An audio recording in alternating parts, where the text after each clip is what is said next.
नमस्कार, स्वागत है आपका और मैं हूं आपके साथ लता। बड़ी खबर आपको बता रहे हैं। जी हां, भवानीपुर में जीत का सपना देख रही ममता बनर्जी को बड़ा झटका लगा है, क्योंकि बंगाल हिंसा की जांच कर रही सीबीआई की एफआईआर में बंगाल हिंसा को लेकर कई बड़े खुलासे हुए हैं, जिसमें साफ तौर पर यह सामने आया है कि धर्म विशेष के लोगों को निशाना बनाने का काम टीएमसी के गुंडों की ओर से किया जा रहा था और टीएमसी नहीं ज्वाइन करने को लेकर भी तमाम बीजेपी समर्थक और पीड़ित परिवार के लोगों को धमकाने और जान से मारने की धमकी देने का काम किया जा रहा था। तो वहीं जो ममता बनर्जी भवानीपुर से चुनाव जीतने के बाद अपनी मुख्यमंत्री बनने का सपना देख रही है अपनी कुर्सी को बरकरार रखने के लिए, इसके खिलाफ अब बीजेपी ने भी साफ तौर पर चुनावी तैयारियां शुरू कर दी है। और इसी कड़ी में बीजेपी प्रदेश अध्यक्ष दिलीप घोष ने ममता बनर्जी को आगाह करते हुए यह बयान दिया है कि जिस तरीके से नंदीग्राम में तो हराया है,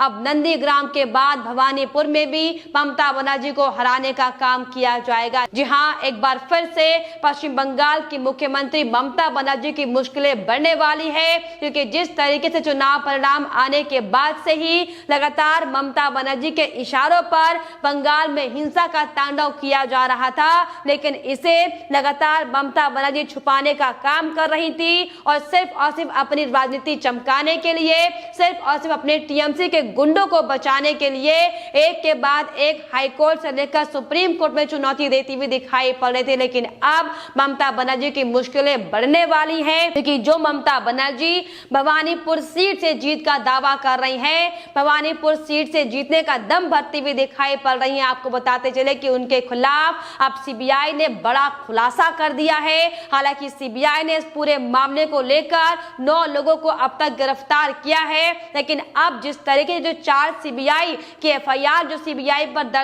को दर्ज की गई है, उनमें जो बड़े बड़े खुलासे सामने आए हैं, उसने ममता बनर्जी को बेनकाब कर दिया है। क्योंकि अब इस सीबीआई की एफआईआर से ये साफ तौर पर पता चल चुका है कि धर्म विशेष की राजनीति करने के लिए और धर्म विशेष के लोगों को निशाना बनाने का काम इस चुनाव में किया गया था और सिर्फ टीएमसी के गुंडों की ओर से चुन चुनकर बीजेपी के नेताओं को और हिंदुओं को टारगेट करने का काम किया गया था। जी हां, दरअसल आपको बताएं, अब जो एफआईआर में साफ तौर पर बड़े खुलासे हुए हैं, इससे साफ तौर पर यह स्पष्ट हो चुका है कि टीएमसी के नेताओं की ओर से बीजेपी कार्यकर्ताओं पर हमला किया गया। और यही नहीं, ये तमाम सबूत अब सबके सामने आ चुके हैं कि किस तरीके से टीएमसी ने भारतीय जनता पार्टी के कार्यकर्ताओं को और जो स्थानीय जो छुटपुट नेता वहां पर थे, उनको भी टीएमसी ज्वाइन करने की धमकी दी थी, नहीं तो उनकी जिंदगी को नरक बना देने का धमकी टीएमसी के नेताओं की ओर से दी गई थी। तो वहीं इसके अलावा आपको बताएं कि यही नहीं, टीएमसी के नेताओं की ओर से यह भी साफ तौर पर धमकाते हुए कहा गया था कि अगर आप टीएमसी ज्वाइन नहीं करेंगे, अगर आप हमारी मंशा के हिसाब से काम नहीं करेंगे, तो हिंदू धर्म को खत्म करने का काम किया जाएगा। जो सामने टीएमसी के नेताओं की आता रहा, फिर चाहे वो बीजेपी कार्यकर्ताओं की पत्नियां हो, फिर चाहे वो बीजेपी कार्यकर्ताओं की मां हो, उन तमाम लोगों पर अत्याचार करने का काम टीएमसी के नेताओं की ओर से किया गया है, जिसका खुलासा अब साफ तौर पर सीबीआई की ओर से जो एफआईआर दर्ज की गई है, उनमें जो लगातार लोगों ने शिकायतें की हैं, जो लगातार पीड़ित परिवार अब सामने आकर ममता बनर्जी के खिलाफ अपनी आपबीती सुना रहे हैं, तो इसमें यह साफ तौर पर बड़ा खुलासा हुआ है, जिसमें आपको बताएं साफ तौर पर लोगों ने अब ममता बनर्जी के खिलाफ बयान देते हुए ये बताया है कि किस तरीके से बंगाल में हिंसा का तांडव टीएमसी के गुंडों की ओर से किया जा रहा था और किस तरीके से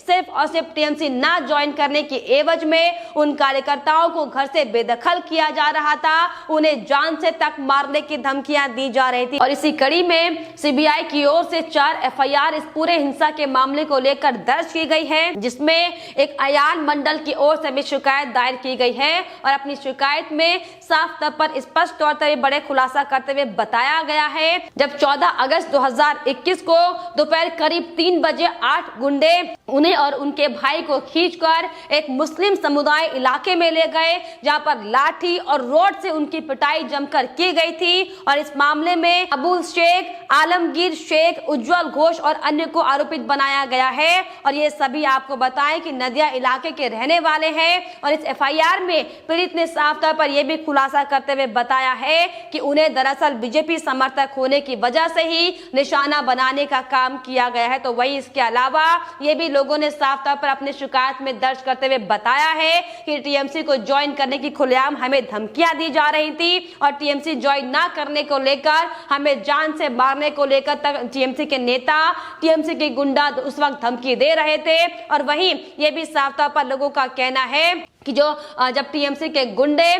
बीजेपी कार्यकर्ताओं के घर में पहुंच रहे थे उन्हें धमकाने के लिए, तो बीजेपी के कार्यकर्ता जब उन्हें नहीं मिल रहे थे तो आप सोचिए कितनी बर्बरता इन टीएमसी के गुंडों के अंदर होगी कि उनकी मां को प्रताड़ित करने का काम किया जाता था। तो वही किसी की पत्नी के साथ भी दुर्व्यवहार करने का काम टीएमसी के नेताओं की ओर से किया जा रहा था। लेकिन अब साफ तौर पर सीबीआई की रिपोर्ट जो लगातार एक के बाद एक सामने आ रही है, इसने ममता बनर्जी के काले कारनामों की पोल खोलकर रख दी है। और ये खुलासे अब ऐसे वक्त में सामने आए हैं जब ममता बनर्जी भवानीपुर सीट से साफ तौर पर चुनाव जीतने का दम भरती दिखाई पड़ रही है। जी हां, आपको बताएं किस तरीके से ममता बनर्जी लगातार बंगाल में हिंसा के तांडव को बढ़ावा देने का काम करती है, हम सबके सामने था। और किस तरीके से जब कोविड का हवाला देकर चुनाव आयोग की ओर से चुनाव ना कराने का फैसला जब लिया गया था, तो किस तरीके से ममता बनर्जी ने चुनाव आयोग पर भी दबाव बनाने की कोशिश की और दबाव बनाने का नतीजा ये रहा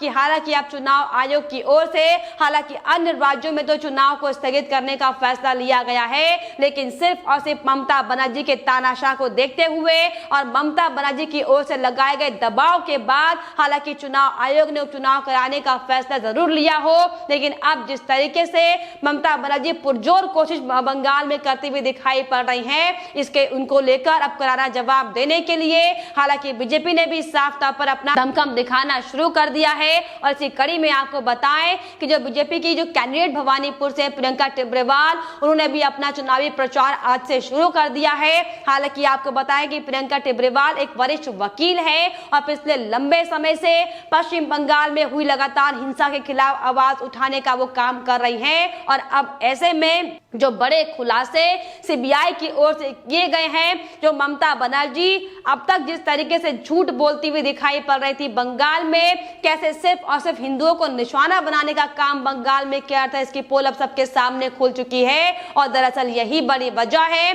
कि ममता बनर्जी पुरजोर कोशिश में लगी हुई थी कि सीबीआई एटीएस की टीम इस पूरे मामले को लेकर जांच ना कर पाए। और यही कारण दरअसल था कि जब एनएचआरसी की टीम भी लगातार बंगाल में प्रभावित इलाकों में जाकर पीड़ित परिवारों से मुलाकात करने की कोशिश कर रही थी, तो उस समय भी किस तरीके से टीएमसी के गुंडों की ओर से एनएचआरसी की टीम को भी रोकने का काम किया जा रहा था, उन पर लगातार हमले टीएमसी की ओर से कराए जा रहे थे। लेकिन अब आपको बताते चले कि ममता बनर्जी की मुश्किलें साफ तौर पर बढ़ने वाली है, क्योंकि एक और जहां ममता बनर्जी पूरी एड़ी चोटी का जोर लगाती भवानीपुर में दिखाई पड़ी, तो वहीं दूसरी ओर बीजेपी ने भी साफ तौर पर ममता बनर्जी को आईना दिखाने का काम किया है। और इसी कड़ी में प्रियंका टिब्रेवाल से लेकर बीजेपी प्रदेश अध्यक्ष दिलीप घोष ने साफ तौर पर यह बयान देते हुए कह दिया है कि जिस तरीके से ममता बनर्जी को नंदीग्राम में हराने का काम किया था, अब ठीक उसी तरीके से भवानीपुर में भी ममता बनर्जी को हराने का काम किया जाएगा। जी हाँ, और इसी कड़ी में आपको बताएं कि पश्चिम बंगाल की भवानीपुर सीट पर ममता बनर्जी के खिलाफ जो बीजेपी के कैंडिडेट प्रियंका टिब्रेवाल खड़ी हुई है, उन्हें साफ तौर पर अपना चुनावी प्रचार शुरू कर दिया है। और इसी कड़ी में कमल दीवारों पर कमल का निशान बनाकर चुनाव की शुरुआत प्रियंका टिब्रेवाल ने की है। और साथ ही साथ बयान देते हुए ममता बनर्जी को आगाह करने का काम किया है कि जिस तरीके से ममता बनर्जी यहाँ के लोगों को जिंदा रहने का अधिकार उनसे छीन रही है, वो उसकी लड़ाई को लेकर लंबे समय से इसकी लड़ाई उन्होंने कहा कि मैं लड़ रही हूँ। और साथ ही साथ जो हाल ममता बनर्जी ने पश्चिम बंगाल में किया हुआ है, इसके पीछे ममता बनर्जी खड़ी हुई है। लेकिन इन सब के खिलाफ मेरी लड़ाई हमेशा जारी रहेगी और मैं बंगाल के लोगों के लिए लड़ती रहूंगी। जी हाँ, और इसी कड़ी में ये भी प्रियंका टिब्रीवाल ने साफ तौर पर बयान देते हुए ये कहा है कि जिस तरीके से पश्चिम बंगाल में ममता बनर्जी बंगाल बेटी चाहता है कि कैंपन को लगातार उजागर करने का काम कर रही थी, इस कैंपन पर भी प्रहार करते हुए प्रियंका टिब्रीवाल ने साफ तौर पर अपना बयान देते हुए ये कहा है कि मेरे सामने जो उम्मीदवार हालांकि ममता बनर्जी है वो हालांकि चुनाव पूरी तरीके से हार चुकी है और इसीलिए भवानीपुर में उपचुनाव किए जा रहे हैं और वो भवानीपुर पहले ही जीत चुके हैं, लेकिन लोकतंत्र हो या लोगों की चिंता ममता बनर्जी को नहीं है और इसीलिए बंगाल में हिंसा का तांडव जोरों पर है और अब हिंसा के तांडव के बीच में इस पर कार्रवाई करने की बजाय ममता बनर्जी अपनी मुख्यमंत्री की कुर्सी को बचाने में लगी हुई। तो वहीं इसको लेकर आपको बताएं कि बीजेपी अध्यक्ष दिलीप घोष ने भी ममता बनर्जी को चेतावनी देने का काम किया है। उन्होंने साफ तौर पर ममता को लेकर बयान देते हुए ये कहा है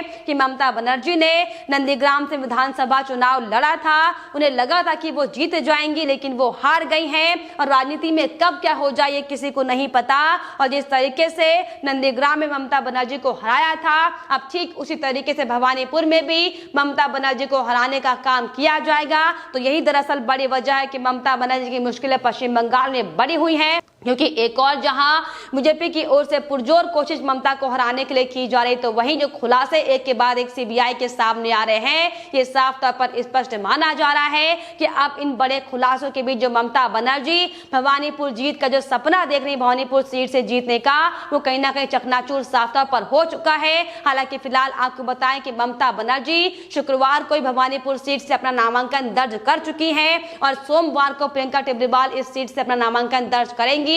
लेकिन ऐसे में ये देखने वाली बात होगी कि जो ममता बनर्जी के खिलाफ अब एक के बाद एक बड़े खुलासे हो रहे हैं, इसमें किस तरीके से प्रदेश की जनता, भवानीपुर की जनता ममता बनर्जी को किस तरीके से जवाब देती है। हालांकि तस्वीरें जो नजारे बंगाल से सामने आ रहे हैं, ये साफ तौर पर पहले से ही स्पष्ट हो चुका है कि ममता बनर्जी को बड़ा झटका लगने वाला है और इसीलिए ममता बनर्जी पुरजोर एड़ी चोटी का जोर लगाती पश्चिम बंगाल में दिखाई पड़ रही है। लेकिन फिलहाल इस पर आपकी क्या राय है, हमें कमेंट बॉक्स में जरूर लिखेगा। साथ ही साथ हमारे चैनल को सब्सक्राइब करना भी ना भूलें।